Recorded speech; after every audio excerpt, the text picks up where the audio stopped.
I caught my wife cheating on me with my coworker at my office party while the room clapped for me. While my face was on the screen behind them, my wife, my damn wife, was bent over the conference table while I was ranting about fidelity. And the worst part? Everyone knew. Everyone. Except me. You ever watch your life implode in slow motion? I did that 1 second. I was the guy everyone respected. The dependable husband. The rising star of my firm. The guy who people called rock solid. Next second, I was just a clown. A damn punchline in my own horror story. It was our company's holiday gala.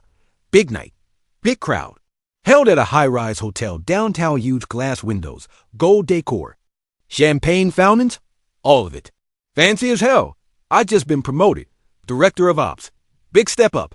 People shook my hand all night, clapped me on the back, told me I earned it. I had. I busted my ass for 11 years. Skipped birthdays, worked. Weekends, pulled double shifts while she cried about how we never had time anymore. She said this night was for us. She wore that green dress. The one that hugged her hips like it was painted on. You look powerful, she whispered in my ear before we left the house. I'm so proud of you. I believed her. God, I really believed her. The first hour was normal. Pictures. Small talk. Laughter. She laughed too much, now that I think about it. At everyone's jokes, even Ben's. Especially Ben from procurement, the clown I trained. The guy who once borrowed my car because his battery died. I brushed it off. Then came the tribute video. It was a whole ass production. Years of footage. Photos of me helping junior staff. Fixing the coffee machine. Organizing donations for Toys for Tots. There was even a clip of me giving an emotional toast at last year's retreat. People clapped. Some even cheered. I stood there, beaming like an idiot. Where's your wife? Someone asked. Went to the bar. I said except. She wasn't there. I checked. I scanned the room. Bathroom? Maybe. Then one of the interns' kid named Tyler, nervous little dude, brushed past me. He looked pale. D-director. I think you should check room B, he mumbled. Room B? That's the executive conference room. My gut twisted. I didn't run. I walked. Calm. Like maybe if I didn't rush, it wouldn't be real. The hallway was quiet. Too quiet. Then I heard it, a moan. Then a thump and her laugh. Her laugh echoing off the goddamn walls like it was her house. I opened the door. There she was. Bent over the table. Green dress pushed up. Hair wild. Legs trembling. Eyes shut. And behind her Ben. He looked up. Shit! She turned. Gasped. I think she screamed my name. I honestly don't remember. Time stopped. I didn't scream. I didn't punch. I didn't cry. I just stared. I closed the door. Walked back to the party. People were still watching the video. Still clapping. I smiled. Raised my glass. And messaged Josh from IT. I need the camera feed from room B urgent. Discreet. Now. Josh replied with a thumbs up. 10 minutes later, she came back. Hair smoothed. Lipstick fixed.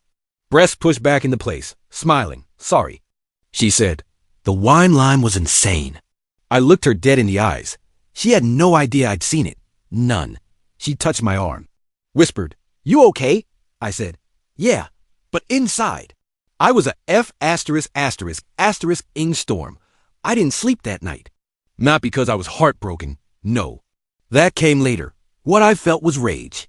Cold, calculated rage. She didn't just cheat. She humiliated me in my own workplace, during my promotion celebration. With someone beneath me, I didn't even cry. I just lay there in bed while she snored beside me like nothing had happened. Like she hadn't just shattered my goddamn soul. I stared at the ceiling. And planned. By sunrise, I knew exactly what I was going to do. Step by step. No mercy, no forgiveness. She wanted to play games? She picked the wrong player. By Monday, the security footage was in my inbox. No password. No watermark. Just a crisp 108 OP clip of my wife getting railed in a room named after the company's founder. I watched it once. Just once. That was enough. Ben didn't even lock the door. Moron. She wasn't drunk. That part mattered to me for some reason. I watched her walk in first. Confident. Smiling. He followed. Grinning like a fool. She turned. Pulled him in by the tie. Kissed him like it was their damn honeymoon. My jaw clenched so tight. I thought my teeth would crack. I didn't forward the video. I didn't explode. I didn't even tell her I knew.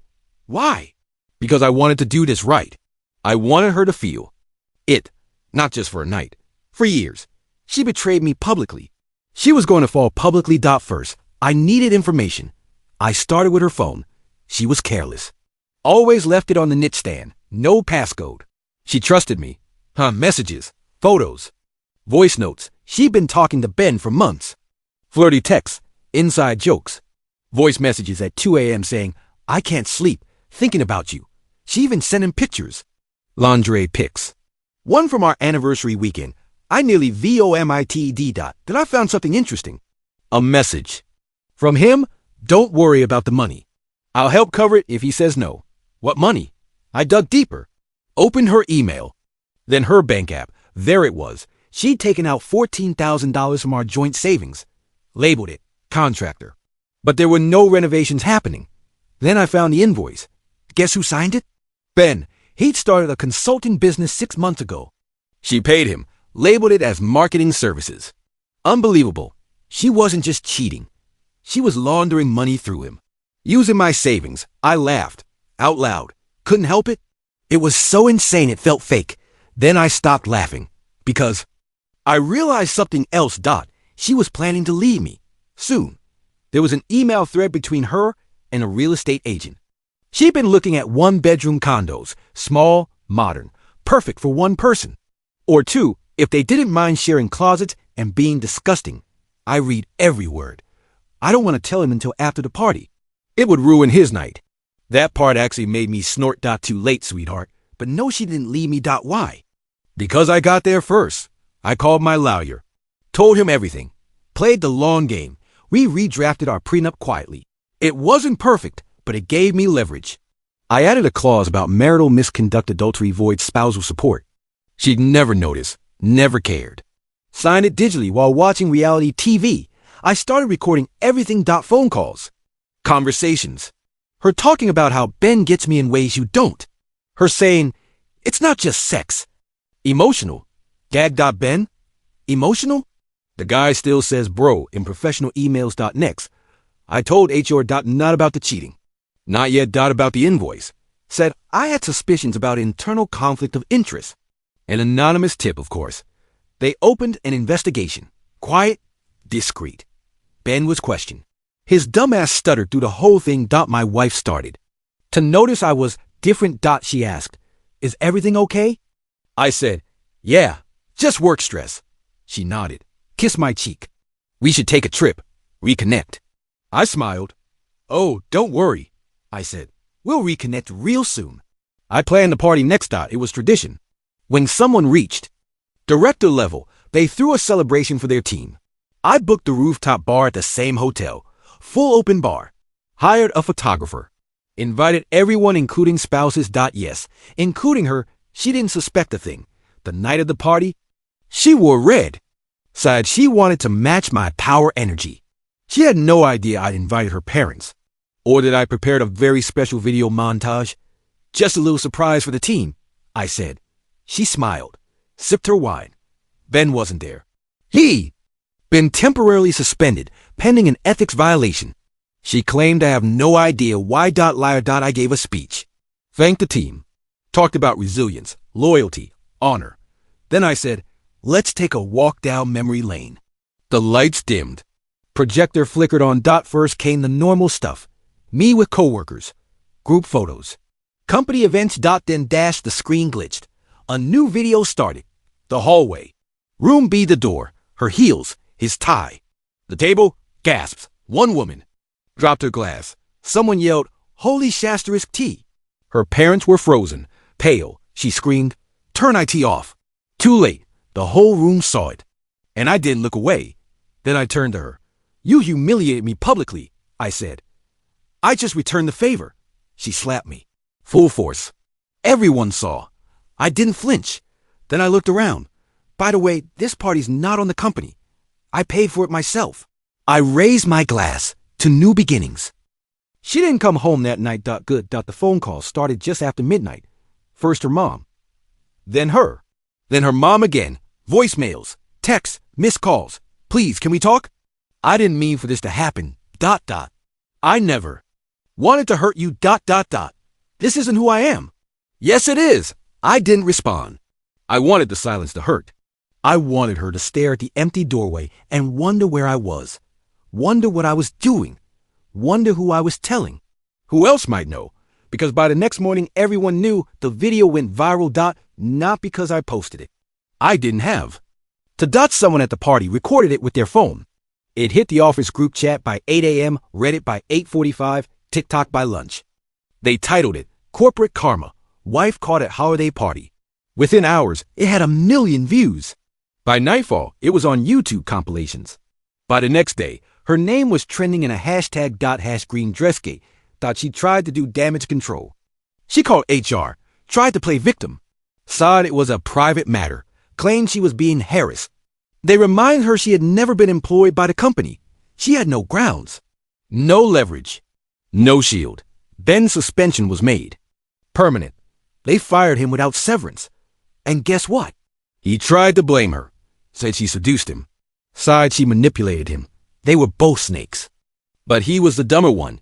He leaked screenshots of her messages to try and prove his innocence. Big mistake. The screenshots made her look worse. She'd written things like, I can't stand him anymore, and he's so boring. And my personal favorite, he's too good to me, it's suffocating. Too good. Too good. That line stuck in my chest like a goddamn knife. Meanwhile, her parents showed up at my door, unannounced. Her father looked like he aged 10 years in a day. Her mother clutched her purse like it was holding her spine together. They asked to come in. I let them.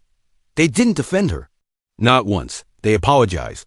Profusely. Repeatedly. Her dad said, we didn't raise her to be like this. I said, no, but she chose to become this. They didn't argue. Then her mom said something I'll never forget. She's ruined everything. For you, for herself, for us. Turns out, they co-signed her student loan refie, 40 grand. She missed 2 payments trying to support Ben's business. Now they were getting calls. And interest had doubled. She never told me. Her own parents didn't even know how deep she was in. That's when I realized her destruction wasn't mine. It was hers. I just let the world see it. A few days later, she finally came home. Uninvited. Unannounced. Just walked in like nothing had happened. I was sitting at the kitchen table. She looked like hell no makeup, eyes puffy, hoodie and leggings, shaking like a leaf. Please, she whispered. Please talk to me. I stared at her. Let the silence stretch out, then I spoke. Did you love him? She looked like she'd been shot. No, she choked. It wasn't love. I felt ignored. You were always working. You always looked so tired. So you F*** add someone in my building? She flinched. It was a mistake. Was it a mistake? When you paid him with our savings. Was it a mistake when you planned to leave me after my promotion? Her mouth open. Nothing came out. I tossed the papers onto the table. Divorce. Full documentation. Already filed. She stared at them like they were written in fire. I don't want this, she whispered. I leaned forward. You had what most people beg for. A loyal partner. A future. A clean slate. And you burned it to the ground for Ben from procurement. She sobbed. Slid to the floor. Begged. Pleaded. I'll go to therapy. I'll do anything. Too late. She moved out 2 days later. Took her clothes, her shoes, her overpriced skincare. I kept the couch. It was mine before her friends started choosing sides. Most picked mine. The rest stayed silent. But then came the part she didn't expect. She lost a new job. Someone sent the viral video to her boss. Not me, I swear. Probably a Reddit user. Maybe a TikToker with too much time. But it worked.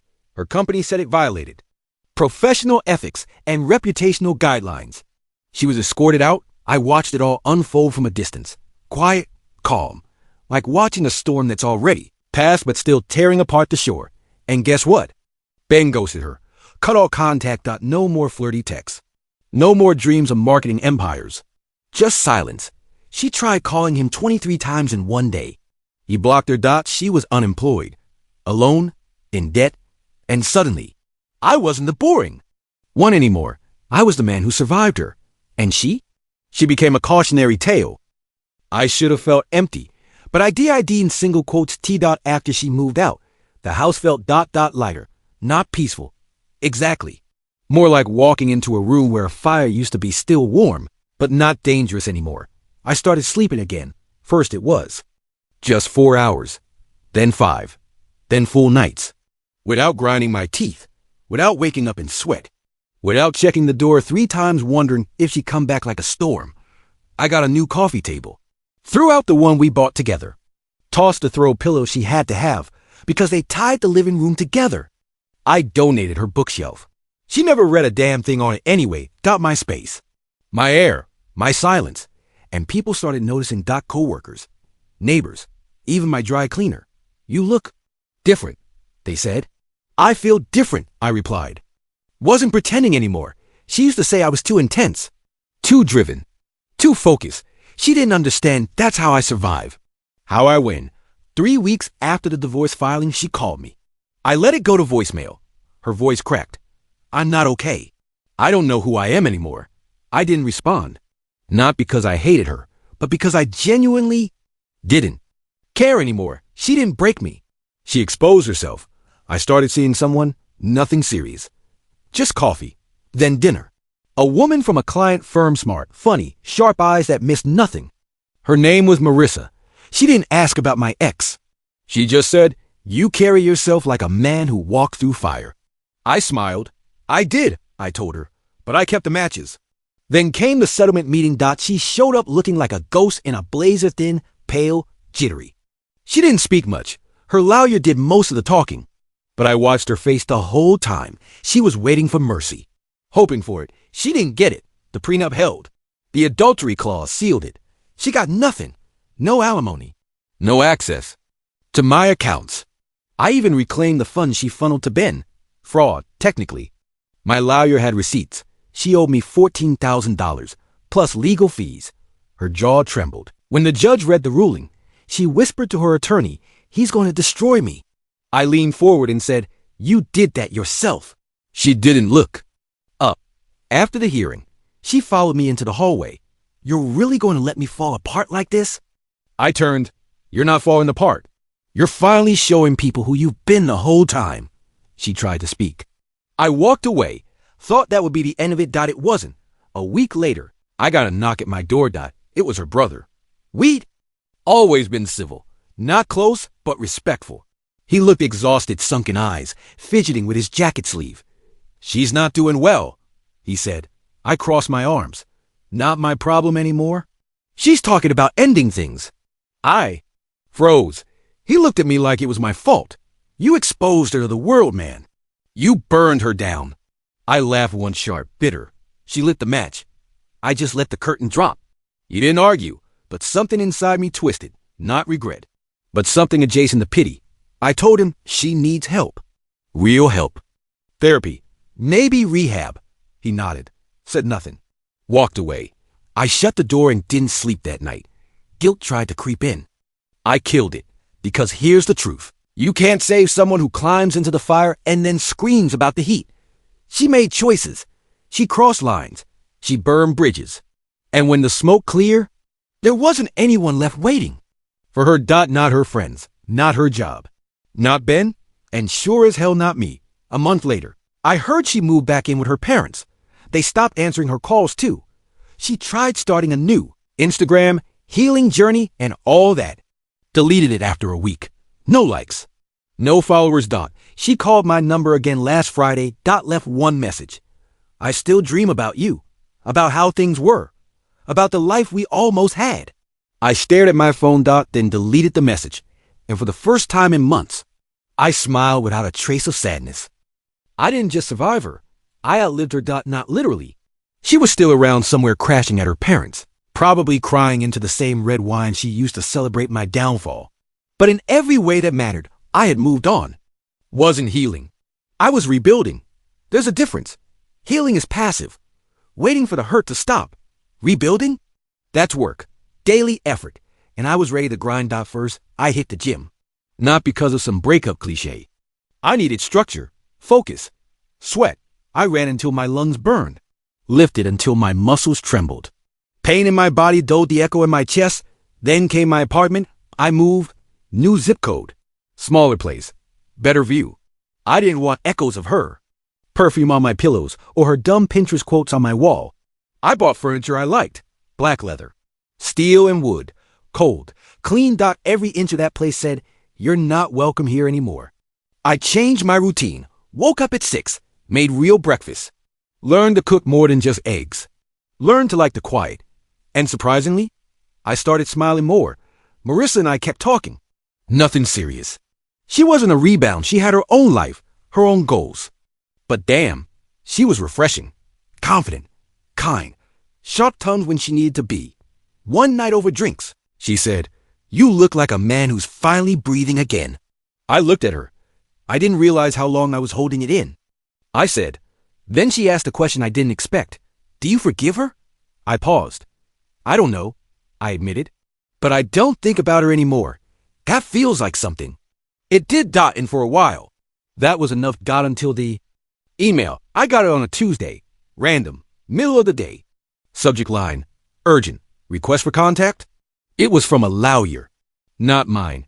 I opened it. Apparently, my ex-wife had been hit with a civil lawsuit. Ben's ex-fiancé, yeah, turns out he had one too, was suing both of them for emotional distress, public defamation, and reputational damage. She wanted compensation, screenshots, witnesses, proof. And guess who she wanted to testify? Me. I laughed. Hard, poetic justice. I called my lawyer. He reviewed the documents and said, "You're not obligated, but it's clean, and frankly, could be cathartic." He wasn't wrong. I didn't agree right away. I thought about it. All night. The idea of sitting on a stand, staring across a courtroom at my ex and the man-child she destroyed herself for. It was tempting, but it also felt unnecessary. I had nothing left to prove. So I didn't testify, but I did send the footage. All of it. Every message, every photo, every video file with a timestamp and IP match. I packaged it in a drive, labeled it, "For the record," and shipped it to the Puerto Rico plaintiff's attorney. Never heard back. Didn't need to. 3 weeks later, someone forwarded me a TIKTOK. It was Ben, sitting in a car, sweaty, desperate, rambling about how people took things out of context and how he's not the villain. He looked like a man clinging to the last shred of denial. She wasn't in the video, but I knew she'd be watching it too. And me? I was watching the sunrise from my balcony, sipping black coffee, my phone on silent. And for the first time in a long time, nothing hurt. No fire, no smoke, just air. Clean, quiet. Air. The last time I saw her was on a Thursday. I was home. It was raining. One of those gray, sideways storms where the sky just feels wrong. I'd finished a meeting, poured myself a drink, and was halfway into a documentary about black holes when there was a knock at the door. I didn't need to guess. I felt it. I opened it.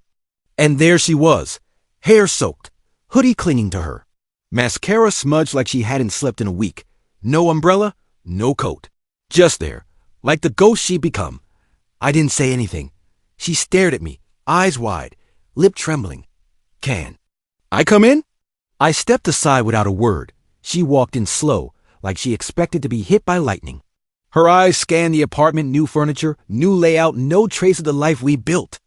"No, us, just me. You changed everything," she said softly. "Had to," I replied. "Ghosts don't belong in new homes." She winced. I stood across from her, arms crossed, waiting. She took a deep breath. "I wanted to see you one last time. Before I go." That sentence hit different. "Go where?" She hesitated. "Out of state. My aunt offered me a place. Somewhere quiet. I need to disappear for a while." I nodded once. Not sympathy. Just acknowledgement. "I'm not here to fix anything," she said quickly. "I know it's too late. I'm not delusional." "Good." She sat down on the edge of the couch, careful, like she didn't belong there. She didn't. Then she reached into her bag, pulled out a photo. Us, from 3 years ago. Smiling, drunk on cheap wine in a cabin somewhere in the mountains. Back when things were simple. Real. She slid it across the table.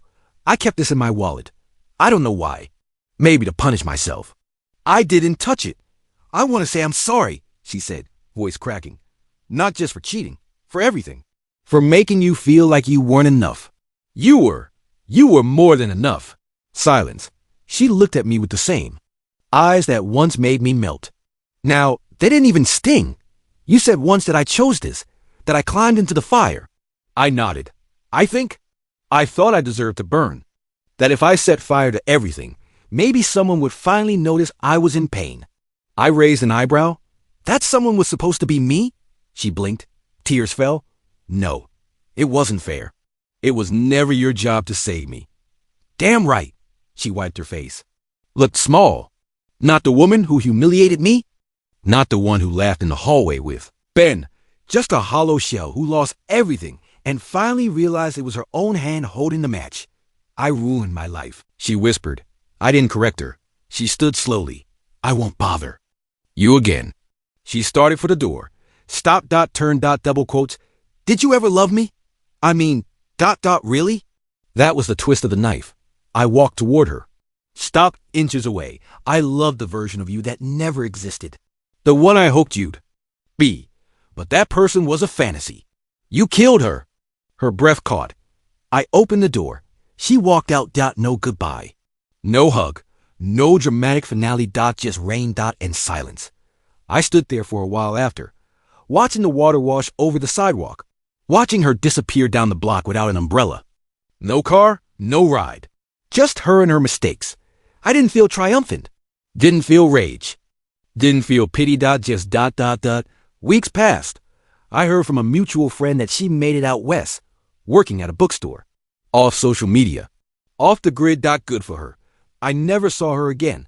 But sometimes when it rains just like that, I remember. The knock. The look in her eyes.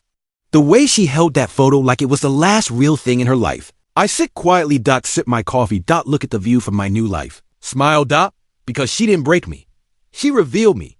And I'll never let myself vanish for someone else's fire again. That's the end of today's story. Did things turn out the way you thought? Or were there some surprises along the way? Share your thoughts in the comments. I'd love to hear what you think. If you enjoyed this journey, don't forget to hit the like button. And if you haven't joined the community yet, now's the perfect time. Subscribe and turn on notifications so you're always the first to catch new stories. Thanks for watching. And I'll see you in the next adventure.